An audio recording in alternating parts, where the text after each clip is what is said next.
Me dicen constantemente que no hay ninguna enseñanza de la Trinidad en el Nuevo Testamento.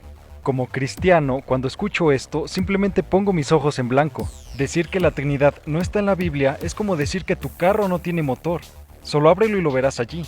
Así que en este video voy a resaltar lo obvio que es y refutaré las objeciones de que la Trinidad no está en el Nuevo Testamento.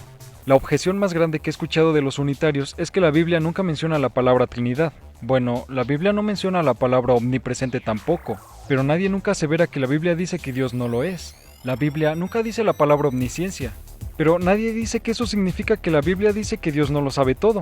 La Biblia nunca menciona la palabra unitario, pero eso ciertamente no detiene a los escépticos de pensar que Dios es un ser unitario. Estas palabras fueron hechas en una fecha tardía para describir un concepto en la Biblia.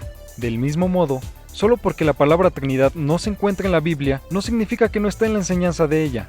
Hay un claro entendimiento de un Dios que es tres personas distintas a través del Nuevo Testamento. La mayoría de los escépticos simplemente citan versos individuales para afirmar que Dios no es una Trinidad. Lo cierto es que hay lugares donde las tres personas son mencionadas juntas y son distintas entre sí. Mateo 3:16 al 17 dice: Y Jesús, después que fue bautizado, subió luego del agua, y he aquí los cielos le fueron abiertos, y vio al Espíritu de Dios que descendía como paloma y venía sobre él. Y hubo una voz de los cielos que decía: Este es mi Hijo amado, en quien tengo complacencia. Mateo 28:19 dice: Por tanto, id y haced discípulos a todas las naciones, bautizándolos en el nombre del Padre, y del Hijo, y del Espíritu Santo. Muchos escépticos dicen que este verso fue añadido después, pero no hay buena evidencia de que este sea el caso. La idea de que este verso fue añadido después no es más que una conspiración en ese punto, dado que varios de los primeros padres de la iglesia lo citaron y ningún manuscrito se ha hallado sin este.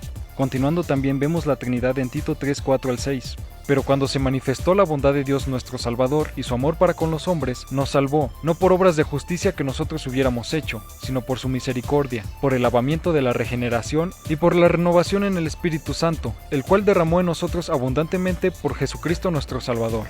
Podría seguir, pero estos versos solo mencionan a las tres personas de Dios. La mayoría de los unitarios no niegan que el Nuevo Testamento menciona a las tres personas, sino niegan que el Espíritu Santo y Jesucristo son ambos eternos y completamente divinos, existiendo con Dios el Padre.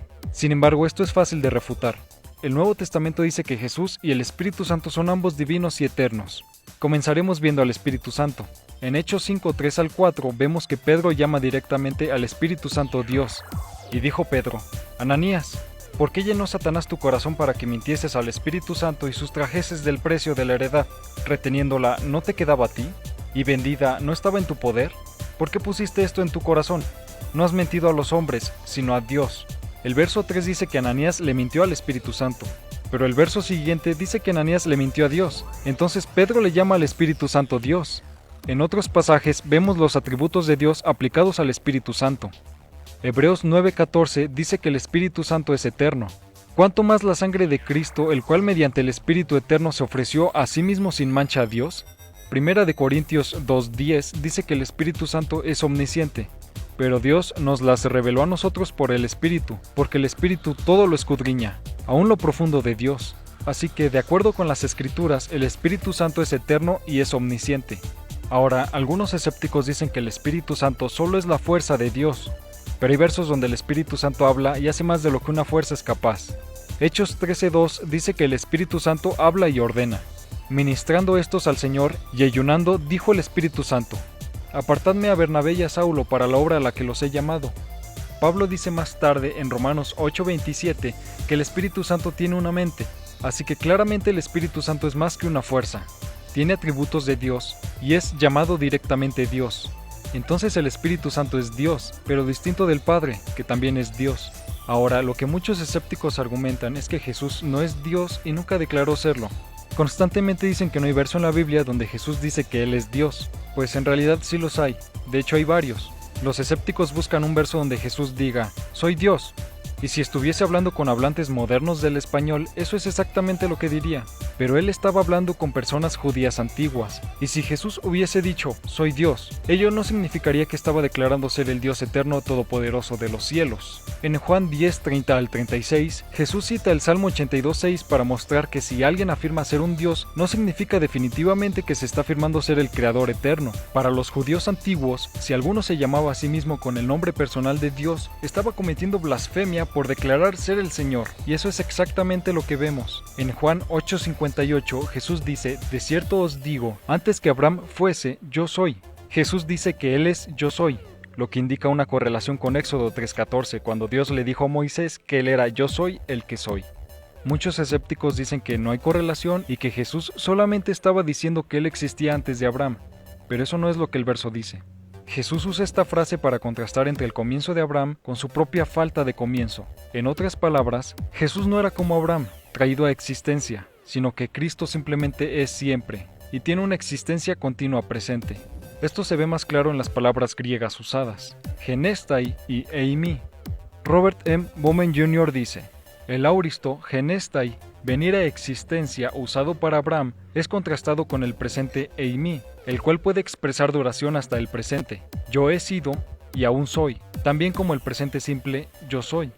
Jesús declara que su modo de existencia trasciende el tiempo, como la de Dios, y su yo soy es entendido por los judíos como una declaración de igualdad con Dios. Si Jesús estaba diciendo simplemente que existía antes de Abraham, hubiese dicho ego y barco. Al decir ego e mi, estaba diciendo que él simplemente existía sin un comienzo pasado, a diferencia de Abraham que tuvo comienzo. Esto es por lo que los judíos querían apedrearle en el verso siguiente, porque Jesús dijo que él era el Señor. Ahora, este no es el único lugar donde vemos a Jesús declarando ser yo soy. Hay otras instancias en el libro de Juan. Jesús también declara ser Dios en los otros evangelios. Aunque no se aparente en el español, en griego Jesús hace la declaración de ser el gran yo soy también. Cuando Jesús caminó sobre el agua en Mateo 14:27 dice, pero enseguida Jesús les habló diciendo, tened ánimo, yo soy, no temáis. En estos tres pasajes en el griego Jesús dice ego eimi, yo soy. El verso en griego dice tened ánimo, yo soy, no temáis. Así que tenemos varios versos donde Jesús declara ser el Dios eterno. Pero también Jesús constantemente se refería a sí mismo como el Hijo del Hombre. Algunos escépticos dirán que este es Jesús afirmando su humanidad al llamarse a sí mismo un Hijo del Hombre. Pero en realidad lo opuesto es verdad. En Daniel 7, una figura divina conocida como el Hijo del Hombre, se dice que tiene un dominio eterno y que está sobre las nubes del cielo. Y cuando Jesús fue traído frente al Sanedrín en Marcos 14, Jesús cita Daniel 7 para mostrar que él es la figura divina mencionada. El sumo sacerdote le volvió a preguntar y le dijo, ¿eres tú el Cristo, el Hijo del Bendito?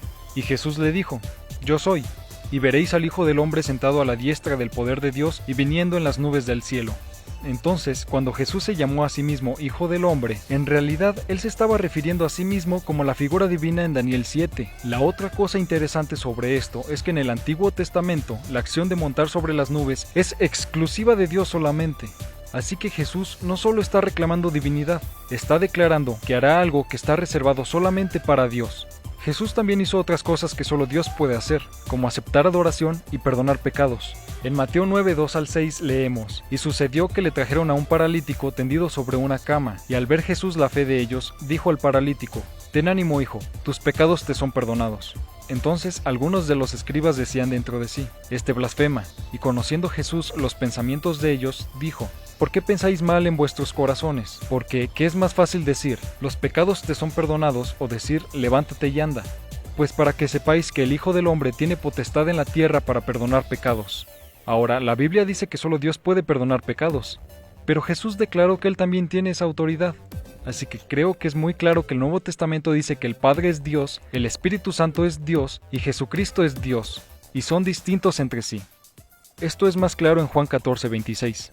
Mas el Consolador, el Espíritu Santo, a quien el Padre enviará en mi nombre, Él os enseñará todas las cosas y os recordará todo lo que yo os he dicho.